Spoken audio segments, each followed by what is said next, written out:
मंदिर के मुख्य पुजारी श्री सुभाष जी जी जो अनेक वर्षों से भोलेनाथ की यहाँ तपस्या कर रहे हैं, सेवा कर रहे हैं। जी जी उनसे हम मंदिर का इतिहास जानना चाहेंगे, थोड़ा सा बताएं पंडित जी।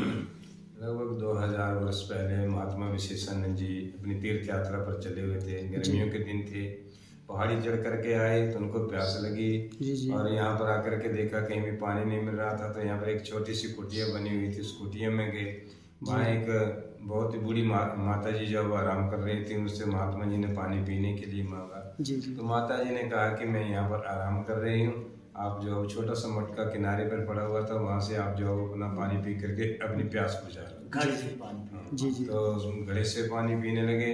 तो छोटा सा घड़ा था, मटका था, तो उससे पानी पीने लगे। तो एक कमंडल भरा पानी का पी लिया, दूसरा भरा पी लिया, तीसरा भरा, तो मटका भी खाली हो गया और महात्मा जी ने अपनी प्यास भी बुझा ली। जी अब महात्मा जी बोल के पेड़ के नीचे जो है वो अपनी भक्ति में लीन हो गए। जी। थोड़ी देर बाद माता जी उठे कि मैंने भोजन व्यवस्था करनी है। तो भोजन व्यवस्था करने के लिए जी उन्होंने जैसे ही देखा कि मटका तो खाली पड़ा है, अब खाली मटका है तो पानी के बिना भोजन कैसे बनेगा। माता जी को बहुत क्रोध आया, गुस्सा आया और देखा इधर उधर महात्मा जी जो अपनी भक्ति में लीन थे।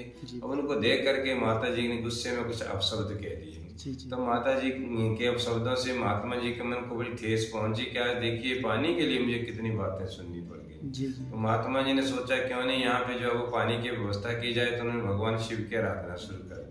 जब भगवान शिव की आराधना शुरू करी तो कुछ समय बाद भगवान शिव ने उनको दर्शन दिया और कहा कि महात्मा जी क्या चाहते हो। तो उन्होंने अपनी सारी घटना जो महात्मा जी ने सब सारी बात बताई। तो महात्मा जी को भगवान शिव ने आशीर्वाद दिया कि महात्मा जी जाओ, यहाँ पे गंगा जी का जो प्राकट्य हो जाएगा।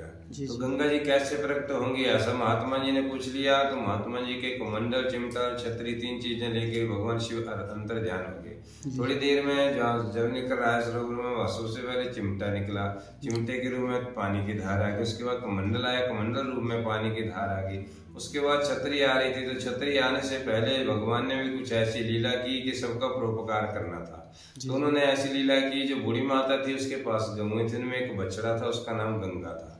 अब बछड़ा जो है, गंगा नाम का बछड़ा जो है वो रस्सी तोड़ के भागने लगा।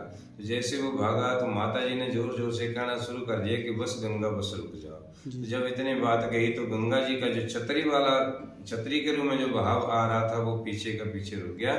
इस पहाड़ी के ऊपर जगह जगह जल निकलना जो वो शुरू हो गया। तो इस तरह से उन्होंने यहाँ गंगा जी का प्राकट्य किया।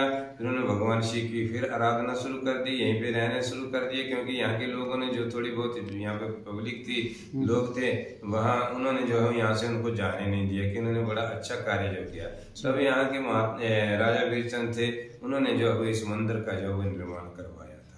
और तभी से भगवान शिव की स्थापना हुई है। भगवान शिव ने उनको दर्शन दिए थे, इसी रूप में स्थापित हुए थे। और तभी से जो है वो यहाँ का जो है वो लोगों की श्रद्धा भगवान की पूजा में, गंगा जी की स्नान की में जो है वो लगी हुई है। उनके बाद फिर बाबा बालकनाथ जी का भी बता रहा हूँ। तो बाबा बालकनाथ जी ने भी यहाँ पे अपनी तपस्या की हुई है। जब उन्होंने अपनी यहाँ पे तपस्या की है तो यहीं की यात्रा जो है बाबा जी की यात्रा से जुड़ गई है। कि जो भी लोग यहाँ आते हैं, स्नान करते हैं, फिर बाबा जी के दर्शन करते हैं, उनकी यात्रा जो वो संपूर्ण मानी जाती है। तो बोल शंकर भगवान की जय।